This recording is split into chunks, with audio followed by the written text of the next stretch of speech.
Welcome to the Transform Your Mind to Transform Your Life radio hour and podcast. I'm your host, Life Coach Marina Young, and in the guest chair today is Anahita Joon. And Anahita is the host of God, Sex, and Everything in Between podcast. And I'm so excited to be speaking to her today. And we are going to be specifically talking on the topic, how to embrace sexuality and the divine feminine. New topic for me, new information. So I'm sure that you listeners and those watching in YouTube are going to get as much from our conversation as I am. So, Anahita, welcome. Oh, thank you, Mirna. Thank you for having me. Thank you for having me. Yes. I'm definitely going to enjoy our conversation. I see that you're already, into the spiritual space. So I love it. You're sending me good energy here. Oh, good. You're receiving juju. That's Yeah, sending it right. to everybody. You're That's just sending for me good all of energy us. here. Good. I'm feeling you. Awesome. All right.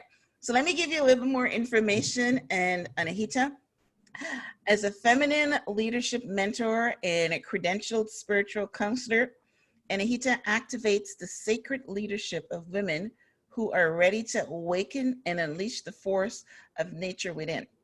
She mentors communities of women doing the most cutting edge work of full expression, pivoting, and leveling up. Born during the Islamic Revolution of Iran, Anahita is a modern day priestess, healer, and medicine woman. Love that. Anahita's work is the culmination of over 25 years of intensive study with mystic masters and shamans, social research, as well as over 10 years of her own teaching and felicitation on embodiment and the divine feminine. Anahita is committed to women living lives filled with love, beauty, pleasure, and power while harnessing leadership and purpose. Awesome. Love your bio. I specifically love the part about the priestess, healer, and medicine woman. Cool. Yes, and she lives in Hawaii. So, my goodness, you are living a charmed life. So, Yes. I'm going to divert a little bit from my normal question here because I was so impressed by your podcast. So I thought that maybe we should start off talking about that. Obviously, you wouldn't mind, but love the title of it. God, sex, and everything in between. What is your purpose on that podcast, and what kind of topics you guys talk about, and what is it that you're hoping to impart to your listening audience with that? Thank you for asking. Yeah, we've been in recording, so we haven't released any episodes for a bit because we've been in production, but I would say God, sex, and everything in between is my whole mission in this life, is to bridge the opposites, is the the experience that I've had in my journey as a seeker and then in my journey as a guide has been that really the beauty and God experience, basically those moments of illumination, they really are experienced. We experience them when we bridge the opposites, when we merge the opposites. And those could be anything that we hold in opposition in our thinking, that we hold binary in our thinking. So a really relevant example of it that actually doesn't have anything to do with the podcast, an example would be like, what's going on with the Black Lives Matter movement and like the beauty that happens when there's unification, when actually opposing energies come together and what that creates. And so because my journey was so impacted by the dogma of organized religion and the shame of sexuality through the vehicle of God's word, then my journey became about actually being able to bow to all of it as sacred and hold all of it in reverence. to hold sex in reverence and obviously hold God in reverence. And then everything in between, everything that would be like in the gray, everything that we would want to name, like maybe good enough, not good enough. Oh, over here, over here. Nope. Like all of it. We hold it all in reverence with God, and we hold it all in like the primal desire of sex. So we just hold it all as one. And in that place is where we actually find freedom. That's where we find freedom. So we talk a lot about sex. We talk a lot about female sexuality. We talk also a good amount about God. And I speak a lot about leadership and the role, like what it is for women to lead from a place of the feminine, and how to really balance the masculine and feminine energies in leadership. We talk about plant medicine, working with psychedelics, really trying to go to the places that would otherwise be taboo, but probably our listeners are either curious about or experimenting with, just not talking to other people about it. Yeah, that's good. I love it. Well, I know that it would be, exciting and interesting, and the topics would be great because, when you have a tantalizing topic, it's just like when you write a book, right? The title of it makes, sometimes people interested or not. So I love that. So, like I mentioned to you, I did some little research on our topic on the feminine divine. Obviously, I know about the female sexuality and the sexual desire part of it, but I wasn't quite sure about the divine feminine. And what I found out about it is merging the energies, as you mentioned, the masculine and feminine energies, which of course we will get into. But yeah, I like the fact that the shame of sexuality, right? It's I have some questions on here about women exploring their sexual desires, but yeah, so we'll get into that. But I just love the fact that you picked that topic because you want to really empower women to be their best, and to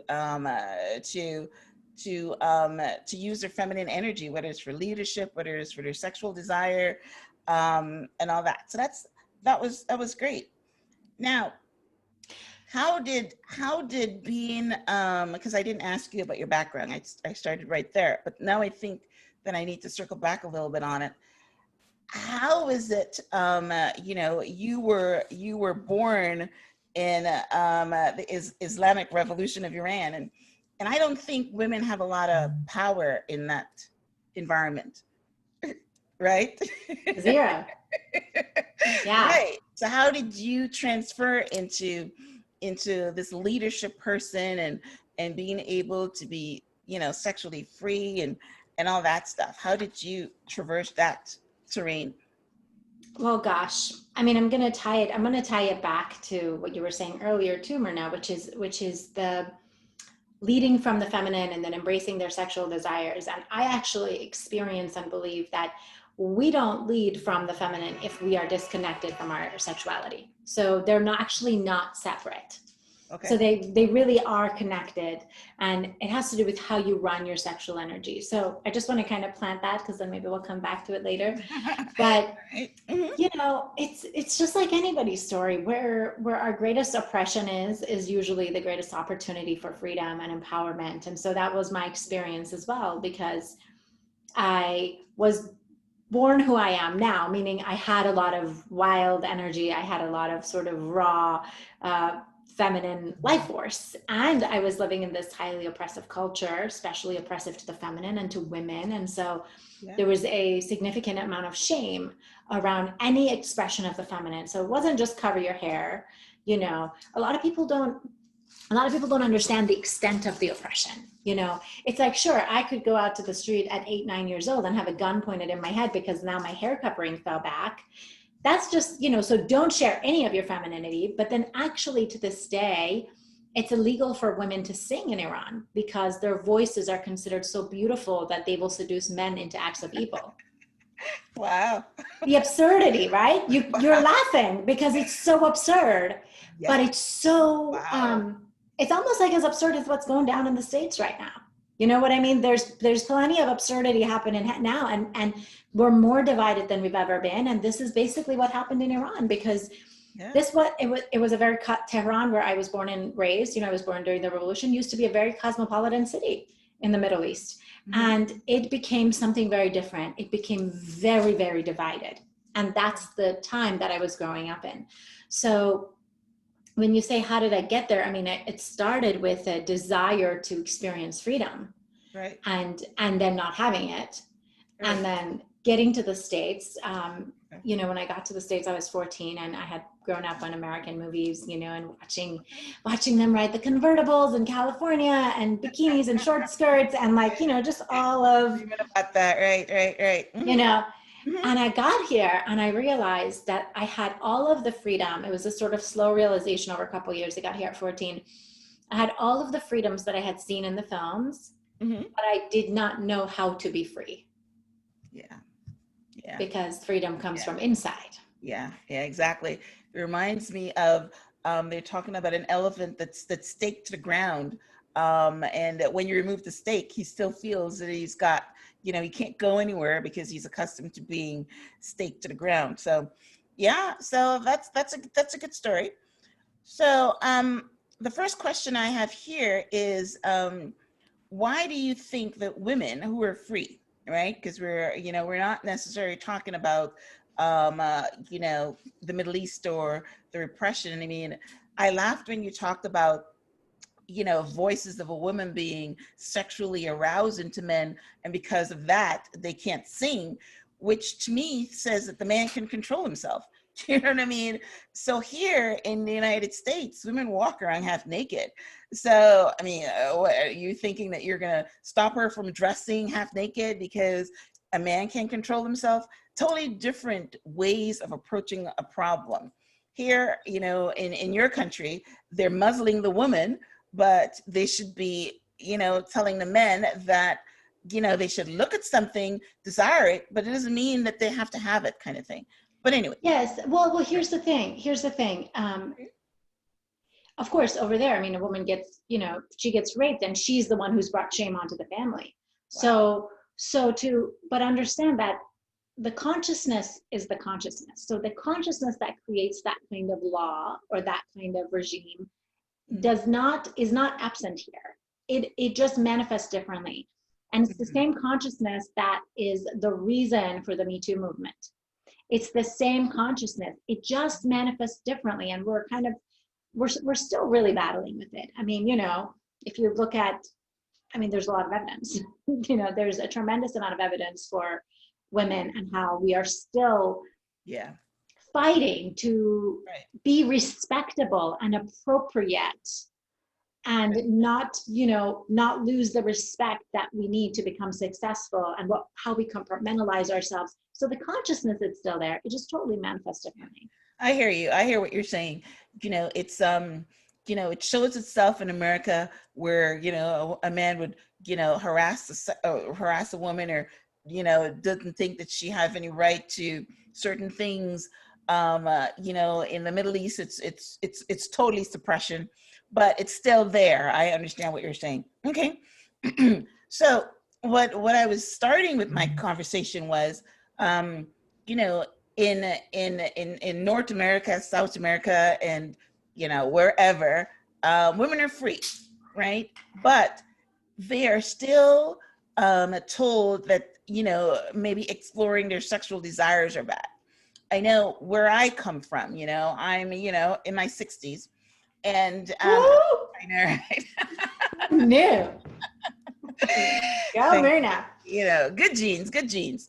But I said that to say that when I was growing up, woman was not allowed to explore her sexuality. A woman was not allowed to be proposition a man. They had to wait around for the man to do all the work and stuff like that. So I still have that in the back of my in the back of my head. So why do you think that women hold back exploring their sexual desires? Is it because, like what I said, how we were brought up, or is there something else from your studies. There's nothing else. I mean, it's the greatest gift. It's the greatest gift. Sexual energy, and when I speak about it, it's not really the outward facing sexual energy. It's not the energy to seduce, but the inward facing sexual energy that is an inward facing eroticism and turned onness with life, and to just be able to taste life more, to be turned on physically by yourself. That is the greatest gift that we actually have. And there is no other reason, except, to be completely frank, religion. And I don't mean to, I don't know your audience that well, you know? So it's like, it's the business of religion. Okay. It's not the core message that is the truth that runs through all religions, but the business of religion knows that you have to control people to succeed. And in order, the greatest power that is there to threaten the establishment is the feminine power, is the power of women. And how do you control women? You shame their sexuality, because it is their greatest power. It is the thing that makes them givers of life. Right. It is their greatest power. It's the only place, really the primary place, where men actually feel helpless in the face of women. And so the business of religion says, we're going to control this, because if we control it and put a big cloud of shame over it, they will be in shame. And we know shame is a very low frequency emotion. So right. Once we're in shame, it's like, forget it. It's like we got taken down at the knees, and then we took back one in the back of the heart. You know what I mean? It's just done.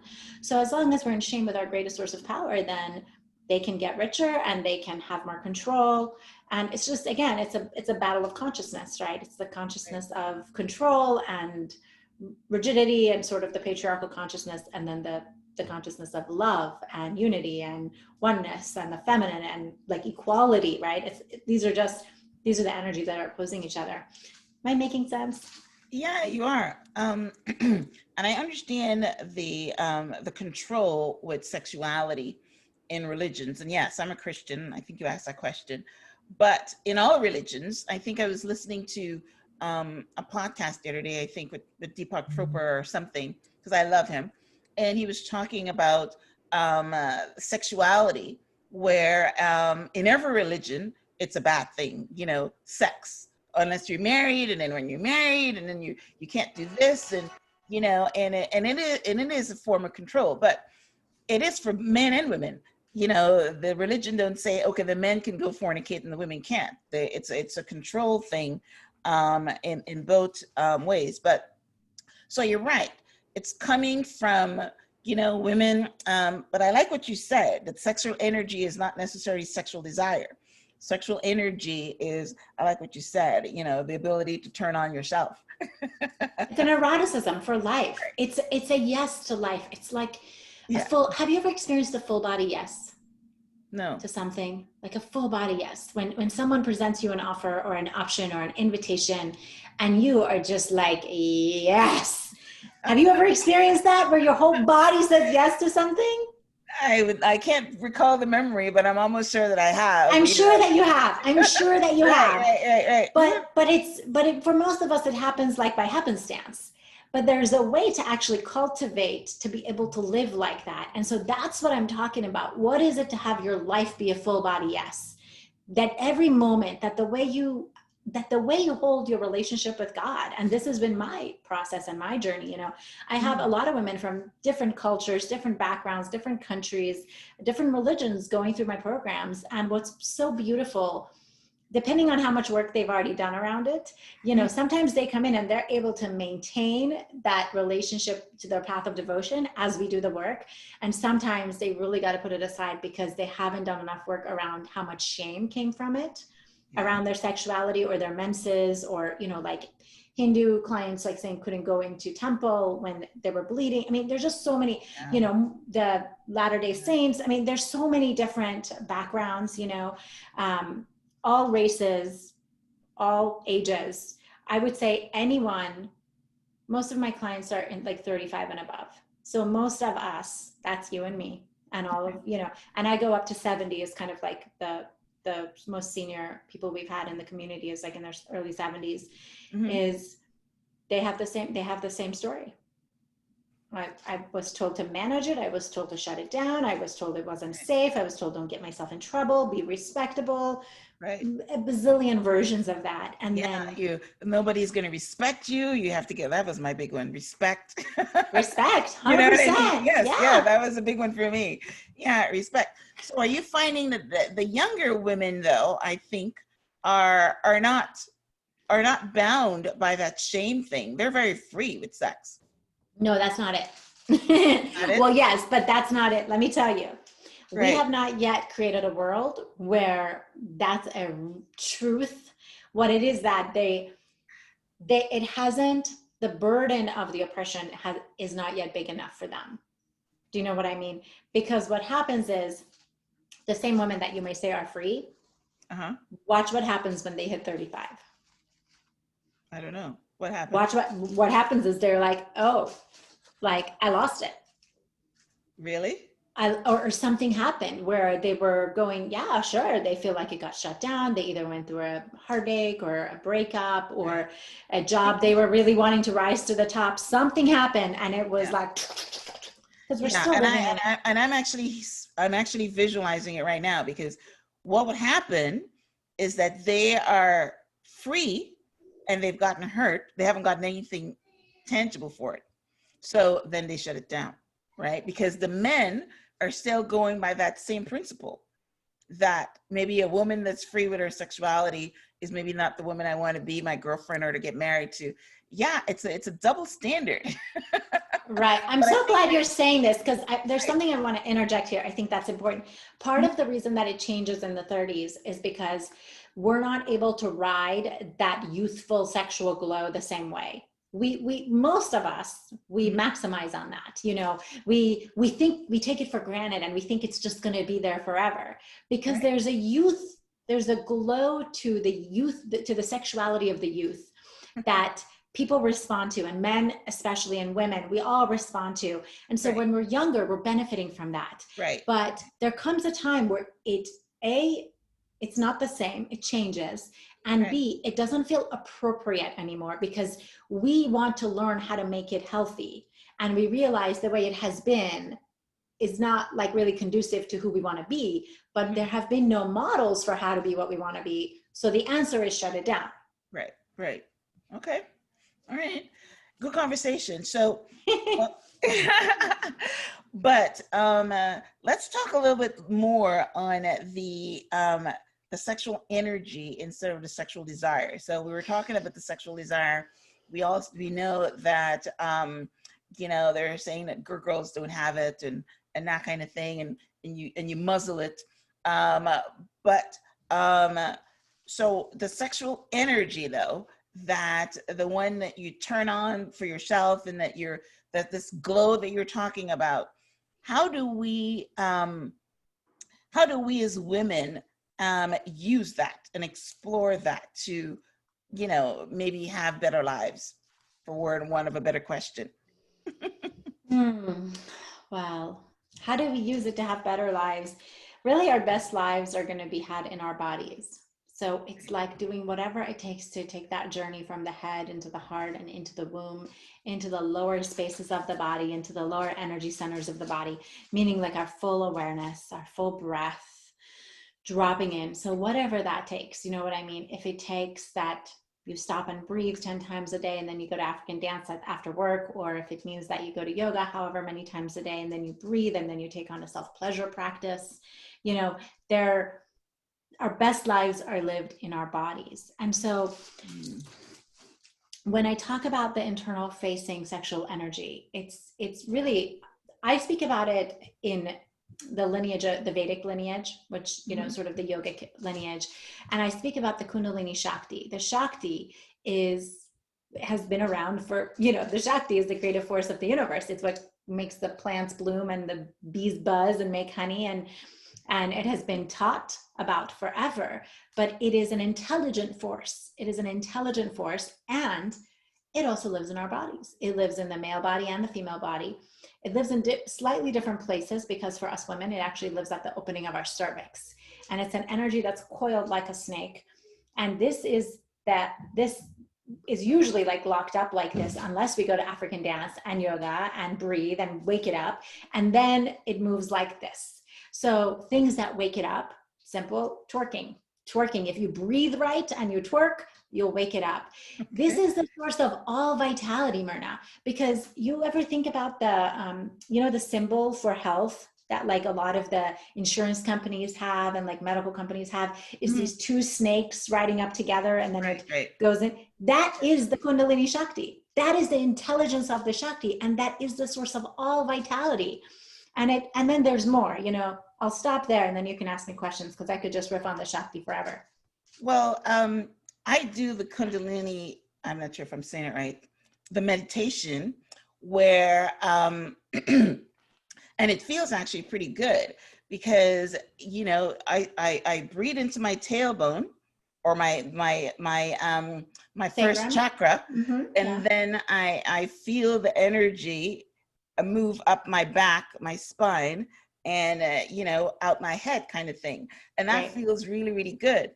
But I never heard what you talked about for it being, a force.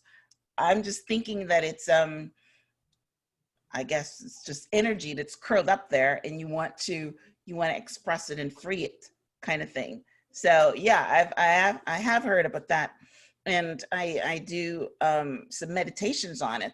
But of course, the Indians and the Eastern world have so many powerful meditative and spiritual and practices that the West does not have. And, I mentioned Deepak Chopra, and I mentioned, I follow the Buddhism and the Indian things and all that, because I want to live a conscious life, and I want to live a life where, I'm conscious of my breath and my body and spirituality and things like that. And you go there to learn it. You know what I mean? But so when you're talking about the power of the Kundalini and stuff like that, so that is great.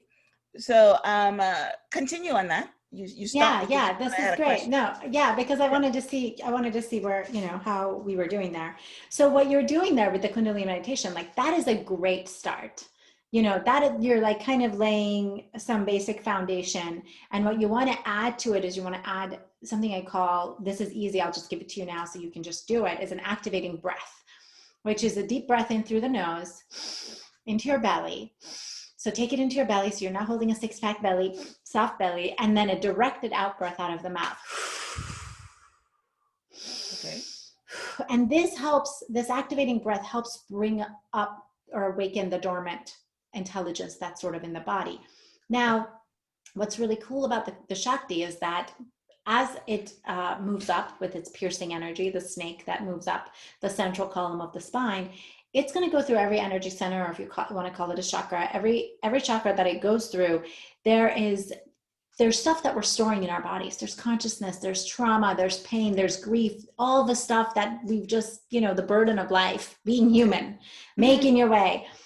For me, there was so much in my system because I grew up during the war. And so it was like bombs for years, like 8 years straight, bombs, people dying, sexual trauma, all this stuff. But when it moves up, it actually will pierce the stagnation. And what happens is you'll feel it as a shaking. If your body starts to shake, it actually means that it like can't move and it's clearing it.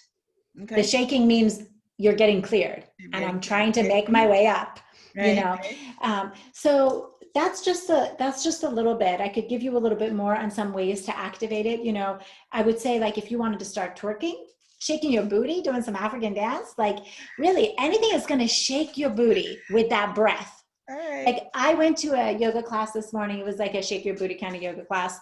Okay. And I was practicing what I teach, this activating breath is part of what I teach. So I was doing that. Everybody else is doing what they were doing, but I was practicing the activating breath.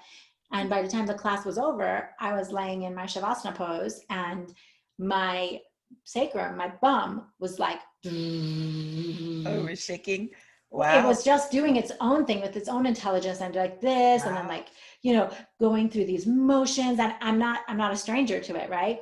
But it Right. happened because I used the specific breath sequence with the movement. And Okay. this is something that I haven't shared with you, and I don't even know if you know this part of my story, but this is how all the pieces came together for me, because I went to a Buddhist university for undergrad. I was studying like a lot of Eastern philosophies. I'd been in deep in personal development as a teenager. And then I became a stripper. I was guided to become a stripper.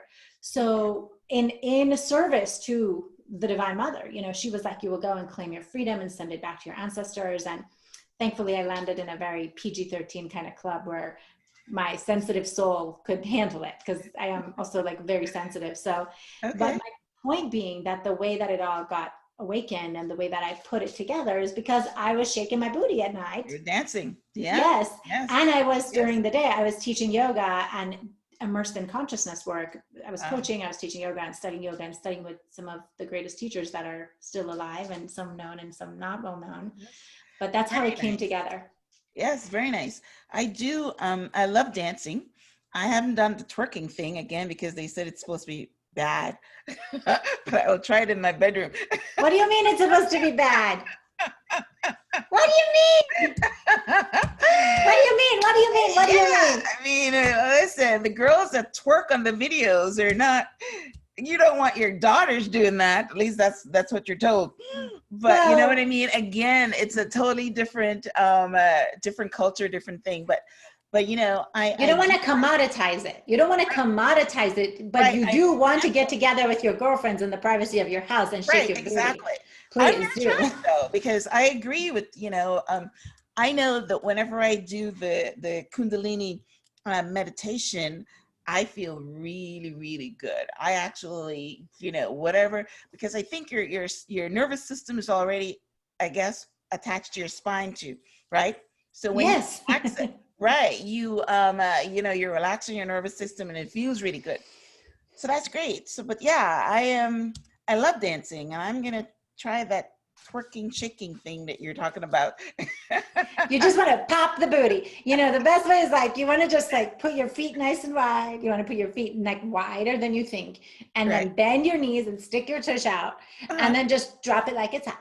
Drop Right, it like right, it's hot. yes, Drop it like it's hot. And then once you got that piece, okay, then right. start adding. The breath, right, right. I know And it's I bet you're going to email me and say, Anahita. That's awesome. All right. So we spent a lot of time on that, but I really wanted to get to the divine feminine because I think that's a big piece here. And a lot of people, or a lot of my listeners, including myself, don't understand what that is. So can you explain what is the divine feminine? And then we can, move on about how do women embrace it. I think you talked, from what I learned about it, you touched on the opposite energies, right? Is that the whole part of the divine energy, or is there more?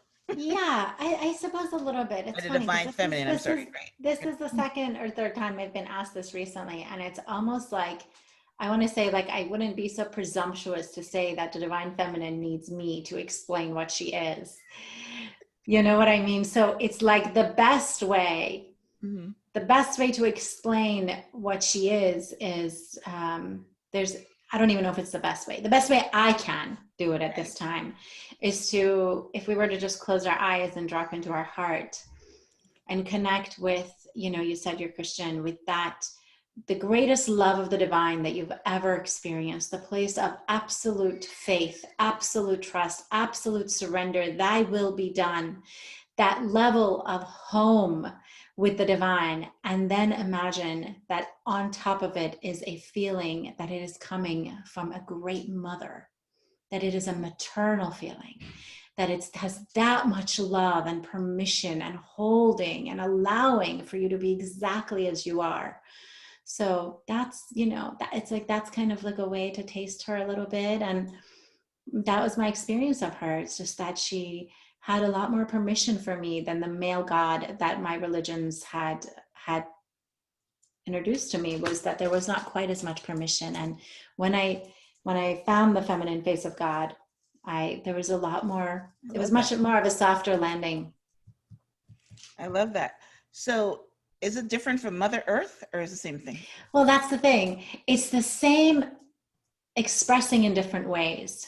Okay. Right. Another way to really come face to face with it is a moment, if you've ever had the honor of giving birth or being in a room when a human being is born, that divine mother is present there, because it's like, wow. Yeah. When you were talking a minute ago, that's where I went actually. I mean, even though I know what it's like to be in the presence of the Holy Spirit and be in that space that you talked about, when you added to put the divine, the feminine face and the mother on top of it, I went into my as a mom, how you feel about your children. So I have two. Exactly. So it's Children. the divine That's how I mother. feel Yeah. about that, right? I felt it. Yeah, I understand that. Yeah. That was a very good explanation. Awesome. All right. So, why do you think when a woman, embraces her sexual desires and embraces the divine feminine, that it becomes a source of her power? Why does it become? Because it already is the source of our power. It's just locked up. Ah, okay. Yeah, All right. it's just who and what we are, it's the freedom. It's like little girls are just such phenomenal teachers, I think, for us women, because when we look at the unapologetic way that they live, they don't mind asking for your attention over and over again. Do you like my tutu? Do you like my dress? Do you like my dress? Do you like my dress? And it's like that shameless desire to be seen for her beauty, the shameless desire to want to like be celebrated for her radiance, the light that comes through her. And That's then it very gets true. managed and managed and managed and And they're saying, "Oh, she appropriated wants out too of much us. attention. You're an attention hog. It Too makes a much. bad thing," and then you stop. Right. The Yep. stories of too much, right? You're too Right. much of this and too much of that. I Right. mean, Right. what woman doesn't have that story? Right. Right. Yeah, too Okay. much. So that's awesome. All right. Now you have, as we're wrap up, you have a program that's called Beauty Unleashed. Can you? I didn't ask you any questions about it, so can you talk about your Beauty Unleashed program and what you do on there? I will, and I'm in such a tender place with it. It's in its 4th year, and I've decided that it's actually the last time I'm teaching it myself. So Oh. I know that as this will get released, we'll probably be enrolling for another few weeks, and then it'll be the last time. And Beauty Unleashed it has been such an honor for me. It's a 6-month transformational program. It is me putting together everything from like 25, 30 years of study, and then about 15 years of teaching and facilitating, but I've been running it for 4 years now. And then before that, I was doing the same work privately with clients. Now it's in community and in groups. Mhm. But really, it's like what I saw to be missing from the personal development space, and the thing that I was deeply yearning for my whole life, which is the experience of liberation, lived liberation. What does it feel like to live unapologetically? What does it feel like to not feel like I lose respect by owning my sexuality, that I can command respect, that I can own the space, that I can own the room, that I can have my femininity, my sensuality, my beauty be a contribution to the room. All of these things, rather than like it's something to be judged for, Yeah, I love And that though. so, when I was a teenager, I did the Landmark Forum. And then as the 17 to 20, I was training to be, if anyone knows what it is, it's a big personal development company. I was training to be a Landmark Forum leader. So for years, I started there, and then I went to a Buddhist school, and then I was studying yoga and the coaching and studying with the shamans, and learned about the frequency of color and soul aligned wardrobe and all of these different tools like Tantra and yoga and all of it.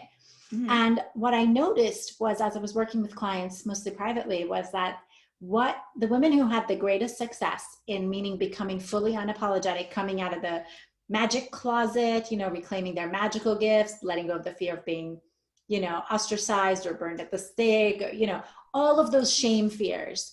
The women who really bust through those, like the corporate advertising executive from New York, who was a 5'2", size 16, leaving her career to become a burlesque comedian and succeeding. You know what I mean? The things that these women had in common, like radical permission was that they said yes to a set of offerings that I put in front of them. And it had to do with embodiment and sensual sexual energy. It had to do a lot with the divine feminine. It had to do with how that expresses through our colors and our clothes and soul and voice. And so I put that all into one offering, and it's been just, I mean, I am just so humbled by the caliber of women that say yes to this. So many are my peers, you know, that come and they're just like, you know what, I'm ready for this piece, and all ages. So it's a 6-month experience. We used to have only in-person retreats. This time we have a virtual retreat and then an in-person retreat will be at the end. And we have like many 3 to 5 calls a month with me and the other coaches and group, and activation exercises, kind of like I gave you a little bit with the activating breath, but it's like different breath sequences and movement sequences and sounds and clothes and colors, and then it's all woven around what's going to give you the greatest edge in your leadership. So we work with archetypes and embodying different energetic blueprints, like how do you embody the warrior or the visionary or the mother or the child, and how does this give you your edge when you are, you know, presenting that idea to the university where you're wanting to really start changing things the way they're going down. So it's really full, and it's 6 months, and I'm just love it. And I love mostly the people that come through it. It's really special. Thanks for asking. Wow, that sounds great. I can just imagine when your clients graduate, how more confident and filled and unstoppable They do all the they things. are. I mean,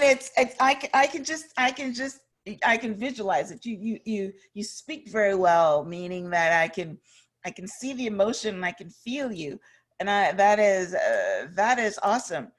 Now, you're also very beautiful. Did you ever go the beauty queen route? Ha, never. Oh my gosh, that's such a funny question. Well, this is interesting, right? Because it's so funny. It's so funny. Tell me. It's so funny because I teach about divine beauty, sacred beauty, and I teach it as like Mother Nature doesn't make mistakes. And so learning to really decoding the way she created us. Right. And I was born to a family of blonde, blue-eyed, green-eyed women in Iran, which mostly other women look like me. So when I was born, actually I had a huge wounding, not seen by my maternal grandmother. Really, I heard a lot about how she felt I was ugly, or maybe she'll become beautiful one day. She even said something really awful, like you should flush her down the toilet because she looks like a turd, because she's not, but I heard these things as a child. So I spent my life bleaching my hair blonde and straightening my curls, and it's been a journey to own who I am. And that's part of what I teach, because it's a big piece around misunderstanding of beauty. There's not one definition of beauty. Beauty is the ability to own all of what you are and allow it to radiate out. And so that's a funny question though. No. Yeah, you remind me of like Miss Universe. Honest to God, I think of Miss Universe looks just like you. So. Oh, you're so funny. I think I think my self-esteem was so low that I wouldn't have been able to put myself up to receive that level of approval or rejection. Right. Because I really was so, I was so defeated, I'm in my 40s now. So in those early years, I was doing all that work to basically not be depressed. Right. And not want to check out of life, because I'd grown up without my mother and abuse and war, and my father was in a wheelchair. There was so much that I was just trying not to hate myself, Right. So that wasn't well, you available. named your program the right word. Again, you're great with labels. Beauty Unleashed. You know what I mean? You obviously didn't feel beautiful, but everybody looking at you will say you're beautiful, not just me. So you must hear it all the time. But anyway, yeah. So, but you're right. Beauty is, they're saying that beauty is more than skin deep. Sure, you can have a very beautiful face and not have you have nothing beautiful inside of you. You don't project beauty. You feel that you're not beautiful. And then you can have the most simplest plain, we're not going to use the word ugly, woman that projects beauty, and the opposite sex. But that's beauty. But that's beauty. Right. Because you're talking about somebody, people can have a pretty face, Right. But that doesn't mean Right. they're beautiful. They're beautiful. Because Exactly. to be filled with beauty Right. has Right. to do with an allowance of the light that is inside to come Yeah. out. And that Exactly. requires you clean up your relationship with yourself. And that's what I Right. was doing all those years, right? Cleaning Right. up my relationship with myself so Mm-hmm. that I could allow the light to come out. To come It through. didn't matter what other people saw. I Right. just saw the child whose mother left. And so if my mother left, how could I be lovable? Like, that's all I saw. It didn't matter what the face was, you know? Right. Right. So I it's know really that. the Yeah. light. I've heard that a lot with supermodels, and a lot of people that the scars inside doesn't allow them to shine through. It's just a beautiful face. I love that. So great. All right. So we had a really great conversation. I love the fact that we talked about how to turn on yourself. The same thing we're talking about here with the light that comes from inside of you, your sexual energy. We talked a little bit about the Kundalini Shakti and the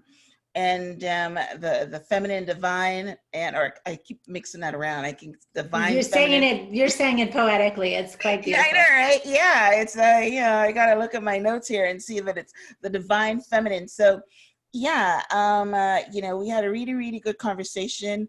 I learned a few things, and the fact that you are, as we talked about, in your bio, that you are a priestess, a healer, and a medicine woman.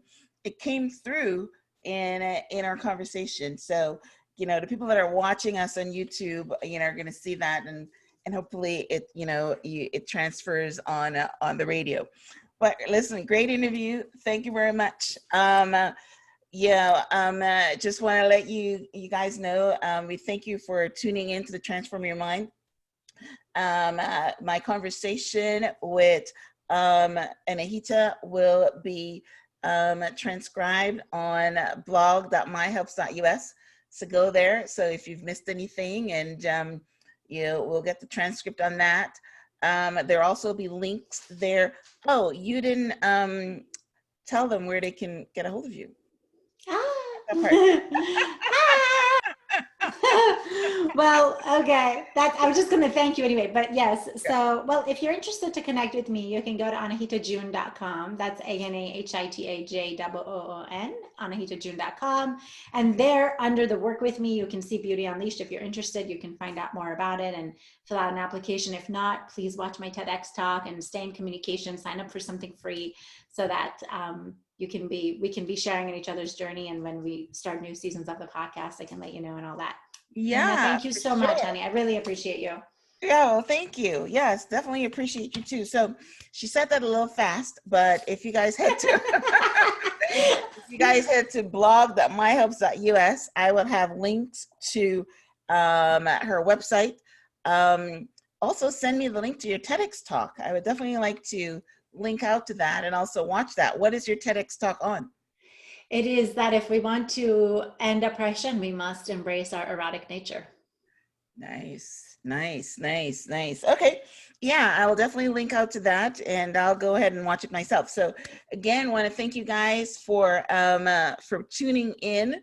Remember to love for you to subscribe to the YouTube channel. We're trying to grow that right now.